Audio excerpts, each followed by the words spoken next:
Alors que la fumée s'élevait des bûchers d'huile et de navigation encore en flammes le matin du 8 décembre 1941, la marine américaine était confrontée à un défi significatif.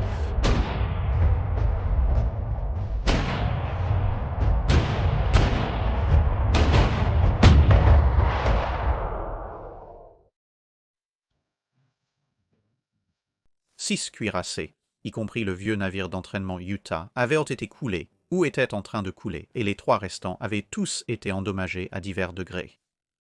De plus, l'assaut japonais avait touché 3 croiseurs, 4 destroyers, 4 navires auxiliaires et un dock flottant en coulant certains et en endommageant d'autres. Cela posait un défi à 2 volets. Premièrement, il y avait maintenant beaucoup d'épaves et de navires endommagés occupant un espace précieux dans le mouillage principal de la flotte du Pacifique, et deuxièmement, la force de la marine américaine venait d'être drastiquement réduite. Elle avait besoin de navires, et vu la faible profondeur de Pearl Harbor, il serait possible de remettre en service certains des bateaux coulés. Il y avait beaucoup de défis. Des nappes de pétrole coulaient encore épais dans le port, avec le pétrole atteignant une profondeur allant jusqu'à 2 pouces à la surface à certains endroits, tout comme des tapis de débris et inévitablement des corps. Des embarcations légères, comme le dragueur de mine United States Shipturn et ses compatriotes, qui avaient survécu alors que les cuirassés n'avaient pas, se retrouvaient maintenant à jouer avec des tuyaux sur les plus grands navires qui étaient encore en flammes et à faire fonctionner des pompes pour les navires qui ne l'étaient pas.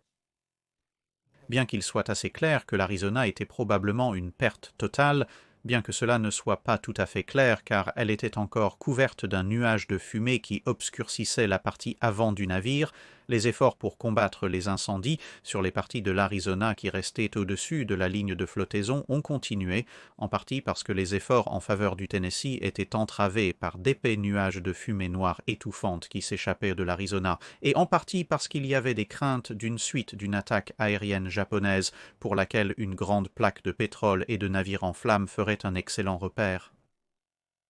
Parmi les cuirassés à flot, le Maryland était peut-être le moins touché, mais il était toujours dangereusement incliné par la proue et luttait toujours contre les inondations, tandis que de l'autre côté de Ford Island, le croiseur United States Ship Raleigh larguait tout ce qu'il pouvait pour maintenir le navire à flot après qu'une torpille ait fait un trou dans son flanc au milieu des navires. Mais, pendant que les équipages s'efforçaient de garder certains navires à flot, les opérations de sauvetage avaient déjà commencé à d'autres endroits. En effet, à certains égards, ils étaient déjà en cours avant même le départ des avions japonais. Après que le United States Ship Oklahoma ait chaviré, par exemple, un certain nombre d'hommes s'étaient échappés grâce à des nages sous-marines plutôt audacieuses à travers la coque retournée pour signaler les emplacements d'autres survivants piégés à l'intérieur, et bientôt il y avait des plongeurs, des perceuses et du matériel de découpe qui travaillaient à essayer de libérer toute personne qui pouvait être contactée en frappant sur la coque. Au total, ces efforts sauveraient 26 hommes en 4 groupes, tandis que 2 autres ont été tragiquement contactés mais ont ensuite été accidentellement asphyxiés par les fumées des découpeurs à l'oxyacétylène qui étaient utilisés pour essayer de les atteindre. Ailleurs, le croiseur Helena se défendait contre sa propre torpille. Le destroyer Shaw avait perdu son étrave suite à une explosion de magasin, mais ce qui restait flottait encore au milieu des restes du dock flottant dans lequel il se trouvait.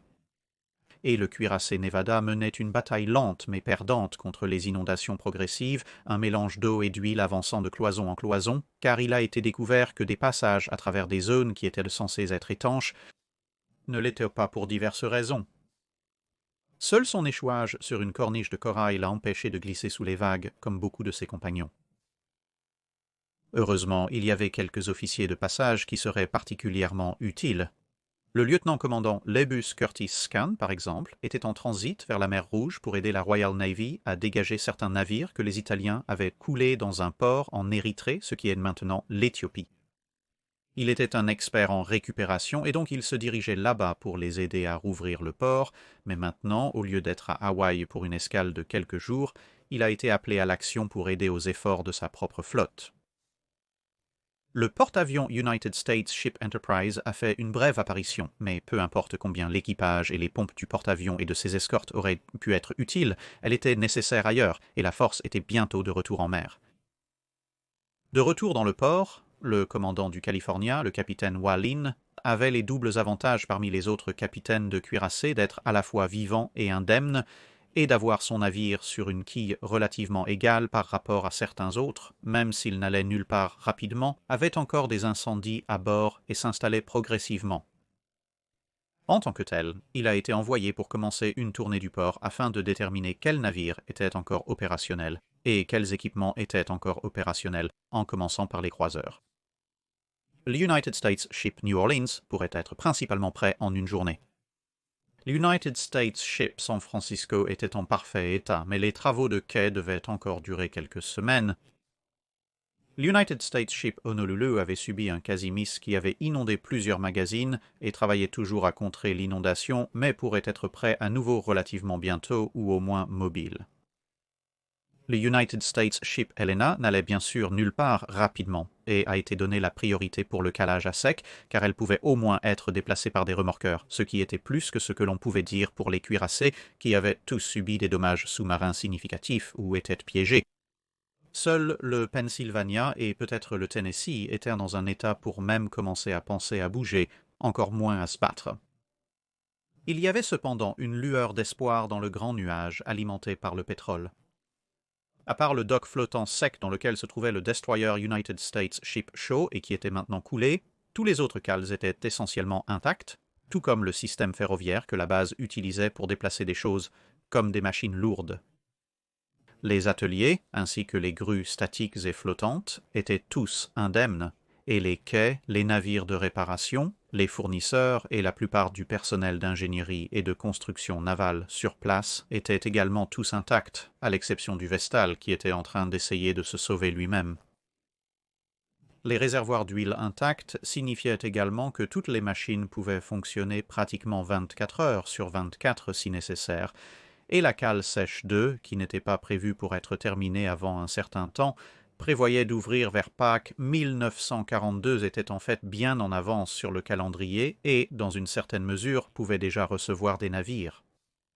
Néanmoins, du personnel supplémentaire, des machines et des matériaux ont été demandés aux États-Unis continentaux et une sorte de triage des navires de guerre a commencé. Le Pennsylvania devait être extrait de la cale sèche 1 et remplacé par Honolulu, car bien qu'elle ait été touchée, les dégâts étaient à ses structures supérieures et ne menaçaient pas son intégrité étanche. Le Maryland était prévu pour la cale sèche 2 dès que Helena aurait été réparée. Vous pourriez penser qu'un cuirassé serait une priorité plus élevée qu'un croiseur, mais le Maryland était actuellement piégé par la coque renversée de l'Oklahoma et brûlait des pompes les unes après les autres dans un effort pour rester à flot et droit. Elle n'avait qu'un seul trou majeur sous la ligne de flottaison, mais il laissait entrer une quantité d'eau inquiétante. On espérait que cela pourrait être isolé et pompé à l'aide d'un caisson portable, ce qui lui permettrait ensuite d'être déplacé vers la cale sèche en temps voulu. Les exigences envers certaines des équipes de travail spécialisées étaient assez intenses. Certains officiers voulaient que les plongeurs vérifient les filets de torpilles pour voir s'il y avait des trous qu'un sous-marin nain pourrait utiliser pour s'infiltrer dans le port, car on savait qu'il y en avait eu quelques-uns le 7 décembre. Mais ces personnels qualifiés ont plutôt été retenus pour travailler sur les navires endommagés et coulés aussi longtemps que possible. Au lieu de cela, les principales infrastructures telles que les portes de cale sèche ainsi que certains des navires endommagés et coulés étaient protégés par une série de défenses improvisées contre les torpilles, composées d'un mélange de pales planches qui étaient simplement enfoncées dans le fond marin devant eux sur les vecteurs d'attaque les plus probables, ainsi qu'un certain nombre de radeaux cibles pour l'artillerie qui avaient de toute façon un tirant d'eau relativement profond, et dont le tirant d'eau était encore augmenté artificiellement avec de la tôle, ainsi que des grilles auxquelles on avait rapidement soudé des clôtures de fil, qui étaient suspendues en dessous d'eux dans l'intention de forcer les torpilles qui pourraient arriver à détonner contre ces aspects relativement jetables du port plutôt que contre les navires plus précieux, ou pire encore, les portes des cales sèches qui seraient nécessaires pour réparer les navires. Méfiant d'une attaque aérienne de suivi, des câbles d'alimentation ont également été déployés vers la Californie et le Nevada. Les navires eux-mêmes étaient sans leur propre énergie et reposaient partiellement sur le fond marin, et dans le cas de la Californie s'enfonçaient progressivement davantage, mais pour le moment, les canons anti-aériens de 5 pouces et leurs équipages, là où ils étaient encore au-dessus de l'eau, étaient mis en service en utilisant les alimentations externes pour maintenir les canons en fonctionnement au cas où la marine japonaise reviendrait. Les divers efforts en cours seraient officiellement consolidés dans l'organisation de sauvetage de la force de base une semaine après les attaques du 14 décembre, sous le commandement de James Mortimer Steele, anciennement commandant de l'United States Ship Utah, qui bien sûr était un poste qui n'avait plus besoin d'être pourvu.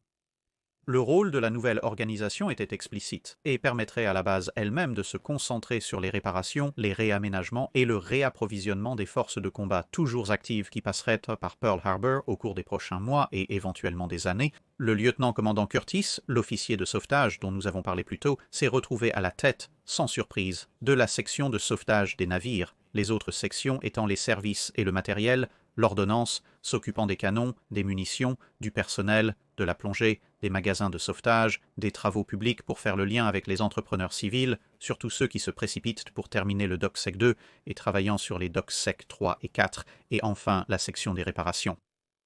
Mais tout ce personnel vital n'avait pas attendu une semaine pour un titre officiel. La cale Sèche 2 avait en fait été déclarée opérationnelle le 10 décembre avec le déplacement immédiat de Helena, et une fois que le navire était sur les blocs et que le dock était vidé, les équipes de réparation se disputaient l'espace avec les travailleurs civils qui devaient encore couler le sol en béton de la cale sèche, ce qui permettrait d'accueillir des navires plus grands comme les cuirassés et les porte-avions, tandis qu'au-dessus d'eux, les ingénieurs assemblaient des jets d'eau à vapeur et à haute pression pour nettoyer à la fois le navire et la cale de l'huile qui avait dérivé avec le navire et qui serait un problème continu pour tout travail de chantier naval. Finalement, il faudrait l'écrémer et le dégager du port, mais pour l'instant, il y avait des priorités nettement plus importantes. Cela dit, on ne peut pas sous-estimer le problème que cela posait pour les travaux de chantier naval, car on pouvait amener un navire, mais lorsqu'on vidait la cale, le navire lui-même recouvert d'huile pouvait être rapidement arrosé, mais lorsque toute votre surface de travail, y compris les marches et les échelles menant au bassin de la cale sèche, était recouverte d'une épaisse boue d'huile en décomposition, tout devenait très dangereux, très collant et très inflammable très rapidement. Il était donc absolument vital que les ingénieurs perfectionnent d'abord leur équipement de nettoyage à la vapeur et à l'eau haute pression avant que quoi que ce soit ne prenne feu. Il a rapidement été établi qu'avec l'espace limité du chantier naval disponible à Pearl Harbor, la réparation complète de l'Helena était hors de question. C'est faisable, mais ça prendrait beaucoup trop de temps. Au lieu de cela, tout ce qui était amené devait être réparé et réparé seulement autant que nécessaire pour rendre le navire navigable pour un voyage vers la côte ouest ou des réparations à plus long terme et, le cas échéant, des modernisations pourraient être effectuées. Des navires comme le San Francisco devaient avoir leur révision restante terminée le plus rapidement possible et envoyée en route.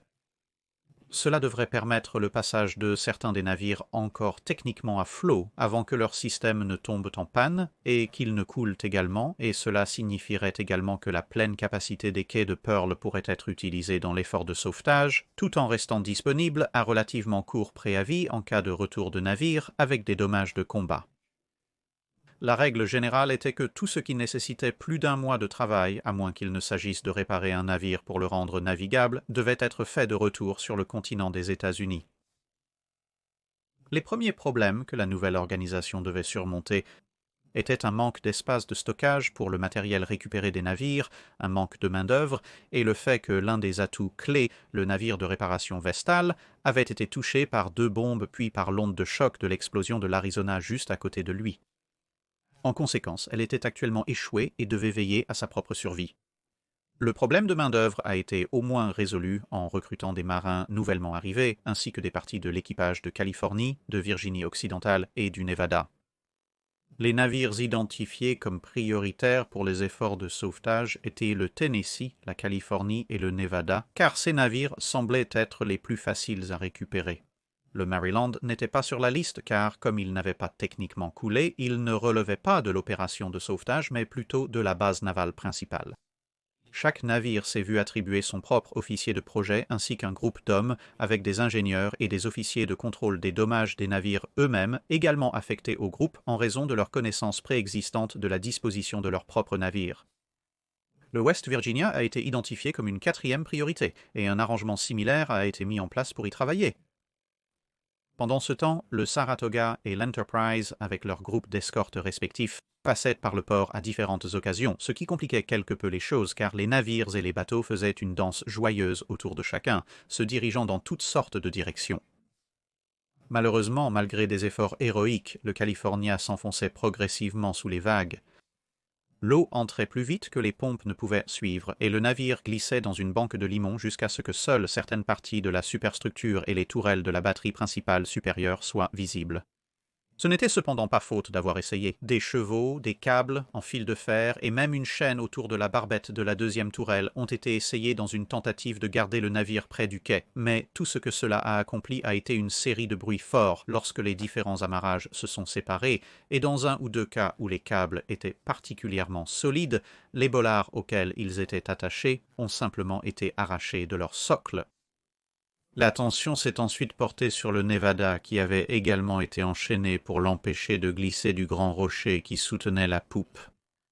Avec le dock sec, capable d'accueillir des navires jusqu'à 42 pieds de tirant d'eau, l'estimation pour amener le navire de son actuel 48 pieds de tirant d'eau à 40 pieds signifierait pomper plus de 10 000 tonnes d'eau.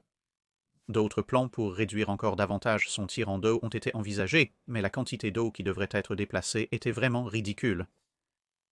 Les plongeurs se sont plutôt attelés à découper des parties de la coque qui avaient été soufflées vers l'extérieur et qui gêneraient toute réparation, tandis que la coque retournée de son navire jumeau était utilisée pour mesurer la taille et la forme de la pièce qui serait nécessaire. Cet effort, nécessitant plus de 500 plongées, a été compliqué par le fait que la plupart des équipements de sauvetage sur l'île avaient été achetés dans les années 20 et entassés dans un entrepôt quelque part et mal stockés, ce qui signifie que la plupart étaient cassés, et ce qui restait fonctionnait de manière sous-optimale avec beaucoup de joints et de joints en cuir et en caoutchouc qui avaient été utilisés pour renforcer les muscles de la mâchoire de plusieurs générations de la population locale de rats. Heureusement, cependant, des équipements plus récents et moins rongés étaient rapidement acheminés par avion, ainsi que davantage de spécialistes de la côte ouest. Le Tennessee était une autre affaire entièrement. Une fois les incendies éteints, le navire était en fait principalement prêt à l'action avec un problème majeur. La West Virginia, amarrée à l'extérieur d'elle, avait roulé à bâbord lorsqu'elle a été frappée par des torpilles, la coque sous-marine de la West Virginia s'accrochant et se coinçant sur la ceinture d'armure du Tennessee. Puis, alors que le contre-inondation nivelait le navire, le coincement ayant acheté suffisamment de temps pour que cela prenne effet, la West Virginia s'était installée de telle manière qu'elle immobilisait le Tennessee sur place. Le Maryland était à ce stade toujours devant elle. Il y avait assez de place à l'arrière, en théorie, pour qu'un remorqueur la tire, la tourne de 90 degrés, puis l'extrait entre la poupe de la West Virginia et ce qui restait de la proue de l'Arizona, sauf qu'aucun remorqueur sur Terre ne serait capable de sortir le navire de l'espace entre la Clay et la West Virginia, tellement elle était coincée. Finalement, il a été décidé qu'il devrait démolir une section du quai pour permettre son extraction, et pendant que cela se mettait en place, les réparations à bord des zones du navire endommagées par le feu pouvaient commencer. Des hommes munis de pioches et de brise-roches ont commencé à travailler sur le quai, mais ils n'ont presque pas fait de dégâts. Les ouvriers qui l'avaient construit à l'origine avaient fait un travail un peu trop bien fait. L'étape suivante était d'apporter de la dynamite pour faire sauter la maçonnerie récalcitrante, mais même cela s'est avéré être un processus remarquablement lent. Au moment où cela avait réellement été fait, des rustines avaient été appliquées à divers petits trous dans la coque, et le Maryland avait en fait été remorqué pour son tour dans la cale, et il a donc été décidé de remorquer le Tennessee vers l'avant à la place, car cela éviterait le virage délicat de 90 degrés. Alors que la Californie s'était installée, cela avait été un processus quelque peu au ralenti, et ainsi divers éléments tels que des canons secondaires, des équipements de contrôle de tir et des munitions avaient pu être récupérés à mesure que l'eau montait, tandis qu'un effort similaire mais un peu plus lent était fait sur l'épave reposante de la Virginie de l'Ouest. Cet équipement récupéré a ensuite été utilisé pour remplacer et ou compléter l'armement de divers navires qui étaient encore à flot, ainsi que les propres défenses de l'île. Pendant ce temps, il a été décidé d'essayer de récupérer la Californie, qui était maintenant profondément enfoncée dans la vase en dessous, en construisant un barrage de pales planches autour du navire, et en évacuant toute l'eau. Plusieurs autres méthodes plus ésotériques, comme le gel de l'eau dans la zone des brèches de la coque, avaient été suggérées, mais alors que cela avait fonctionné dans des climats plus nordiques, on a souligné que la quantité d'équipement de refroidissement nécessaire pour maintenir un bouchon de glace intact dans les températures hawaïennes serait vraiment monumentale. Avec les premières décisions et priorités établies, les efforts se sont maintenant tournés vers la mise en œuvre de ces plans et le début d'un catalogage exhaustif de tous les dommages trouvés, les méthodes de réparation et de sauvetage qui ont été utilisées et leur efficacité, ainsi que toutes les suggestions pour remédier aux faiblesses qui ont été identifiées dans la construction des différents navires au fur et à mesure de l'avancement des travaux. Tout cela s'avérerait inestimable dans les années à venir, tant dans la conception et la rénovation des navires que dans l'information et la formation des équipages des navires qui se dirigeaient vers le combat. En même temps, un travail de sauvetage limité était effectué sur le navire de commandement de dragage de mine Oglala, qui avait été amarré juste à côté d'un quai. En raison de la liste des priorités, elle devait simplement être retirée de sa position car elle occupait principalement un espace d'amarrage précieux. Pour faciliter les choses, elle a été démontée jusqu'à une coque et une superstructure de base attachée à quelques pontons et remplie d'air. Malheureusement, sa vieille coque n'était pas assez solide pour supporter les nouvelles contraintes, perdant de l'air plus vite qu'il ne pouvait être pompé. Le 20e décembre, cet effort a été abandonné et les équipes de travail se sont dispersées pour d'autres efforts sur d'autres navires. Mais dans de meilleures nouvelles, ce qui restait du rivage du destroyer a été récupéré de la cale flottante, autrefois flottant, mis dans une cale sèche fonctionnelle et dépouillé de tout son armement. Elle pourrait être réparée, mais entre la proue manquante, les dommages causés par le choc et l'infiltration d'eau, elle serait en réparation pendant un certain temps et ses canons pourraient être utilisés sur d'autres navires. Revenons donc au cuirassé. Il s'est avéré qu'une partie de la brèche, celle causée par le coup de torpille sur le Nevada, était en réalité sous la boue dans laquelle cette partie du navire était posée. Heureusement, la rustine qu'ils avaient fabriquée était en bois, donc elle pouvait être modifiée. Malheureusement, les efforts de dragage et de plongée qui ont permis de le constater ont également révélé de nombreux autres petits trous, probablement dus à divers ratés de peu. Il faudrait également colmater ces trous pour remettre le navire à flot, mais au moins elle ne bougeait pas. Le 20e décembre, la liste des choses à faire par ordre de priorité a été émise comme suit. La première priorité était le retrait de la batterie principale de la Californie. La deuxième était d'essayer de retirer l'Oklahoma de son emplacement actuel. Le troisième était le sauvetage des canons anti-aériens. Quatrièmement, le renflouement du Nevada. Cinquièmement, le renflouement de la cale flottante dans lequel Shaw se trouvait, Yard Floating Dock 2. Sixièmement, le renflouement de la Californie. Septièmement, l'accostage du Raleigh. Huitièmement, l'élimination de divers armements et munitions non couverts dans les points précédents. Neuvièmement, le renflouement de West Virginia. Dixièmement, la récupération de matériel que le Bureau des navires et le Bureau des fournitures et comptes ont identifié. Onzièmement, la récupération d'un sous-marin japonais. Et douzièmement, la récupération de bateaux coulés, de torpilles, de tubes et de divers équipements divers maintenant dans le port qui avaient été jetés de divers navires dans un effort pour les maintenir à flot dans les premières heures après l'attaque. La raison pour laquelle il voulait si ardemment les canons de Californie n'était pas d'essayer de construire quelques copies de Fort Drum à Hawaï. C'était parce que la Californie, contrairement au Nevada, semblait à nouveau en mouvement. Le quai où elle avait été amarrée se trouvait dans une zone boueuse et limoneuse comme indiqué auparavant. Les pieux qui avaient été installés pour soutenir le quai en premier lieu avaient dans certains cas dû descendre plus de 100 pieds dans le fond marin avant de réellement toucher quelque chose d'assez solide pour soutenir le quai. Et maintenant, il semblait que cette boue très fine avalait lentement le cuirassé et en enlevant environ 2000 tonnes de poids en haut en retirant la batterie principale, on espérait alléger suffisamment le navire pour au moins ralentir ce processus.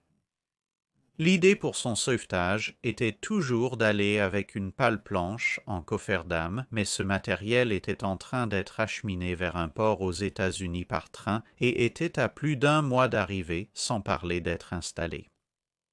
Si le navire s'enfonçait considérablement plus bas dans la boue entre-temps, cela pourrait complètement obscurcir les dégâts et rendre presque impossible de colmater ou de pomper, et bien sûr, la succion qui lutterait contre son enlèvement serait immense.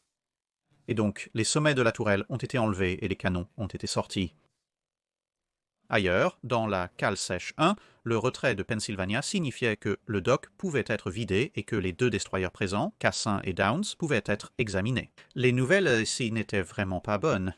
Entre plusieurs bombes et leurs propres torpilles qui explosaient, en plus d'être en feu, les deux navires étaient effectivement des tas de ferraille déformées dont la seule véritable valeur était l'immobilier de premier choix de la cale sèche qu'ils occupaient actuellement et toute machinerie interne qui aurait pu survivre. Comme il s'avérerait finalement, les épaves des deux navires seraient démantelées et de nouveaux navires seraient construits autour de toute machinerie récupérable restée à l'intérieur et on leur donnerait les anciens numéros de coque et non du destroyer, mais cela était pour le lointain futur. Ailleurs encore, ils avaient réussi à trouver l'épave d'un sous-marin nain japonais, et donc, lorsque les cuirassés avaient fini d'être engloutis par le fond marin, des efforts étaient également faits pour le remonter. Il y avait cependant de bonnes nouvelles. Le même jour que tout cela, le Maryland, le Tennessee et la Pennsylvanie, tous réparés à divers degrés, ont entrepris le voyage de retour vers la côte ouest pour d'autres réparations, la Pennsylvanie se dirigeant vers Mare Island et le Tennessee et la Pennsylvanie se dirigeant vers Puget Sound. Une fois ce travail terminé, ils rejoindraient le Colorado, l'Idaho, le Nouveau-Mexique et le Mississippi. Pour protéger la côte ouest contre toute autre éventuelle attaque, les 4 cuirassés étant en route à divers stades depuis d'autres postes. Avec le port ainsi un peu moins encombré et l'espace de cale sèche de nouveau disponible, le pilotage pour la Californie était en route et les patchs pour le Nevada étaient en cours de fabrication tandis que des plongeurs se dirigeaient vers ce dernier navire à travers certains des plus grands trous afin de fermer les cloisons et les vannes internes, ce qui aiderait lors des efforts de sauvetage ultérieurs. L'attention s'est tournée vers l'United States Ship West Virginia. Sachant qu'elle avait été touchée plusieurs fois et gardant à l'esprit les leçons du Nevada, les équipes de sauvetage savaient qu'elles n'avaient aucune idée de l'état dans lequel la coque pourrait se trouver, et donc un programme de plongée a été commencé afin de recueillir ces données. C'était un travail très difficile, non seulement parce que l'état de l'équipement de plongée était encore relativement primitif par rapport à ce que nous pourrions imaginer, mais ils opéraient également dans une quasi-obscurité, l'eau n'était pas particulièrement claire de toute façon, et bien sûr la couche épaisse d'huile à la surface signifiait qu'ils essayaient effectivement de cartographier un cuirassé entier au toucher seul, ce qui bien sûr comportait ses propres risques inhérents, car si vous étiez dans une combinaison de plongée et que vous arriviez à saisir un morceau de métal saillant, il y avait toutes les chances que vous puissiez percer votre combinaison et avoir à faire une remontée d'urgence. Il y avait aussi une tâche beaucoup plus sombre pour certains des plongeurs, car ils progressaient le long de la coque avec de grands marteaux tous les 15 à 20 pieds, s'arrêtant pour marteler à plusieurs reprises l'extérieur de la coque, espérant entendre des échos en retour des hommes piégés à l'intérieur. Plus près de la surface, à bord de tous les navires, le retrait d'équipements délicats comme les télémètres et les systèmes de contrôle de tir a été accéléré. Ils devraient être nettoyés et vérifiés, ce qui prendrait un certain temps, et l'idée était de les avoir prêts à être remis sur les navires une fois qu'ils auraient été relevés et réparés.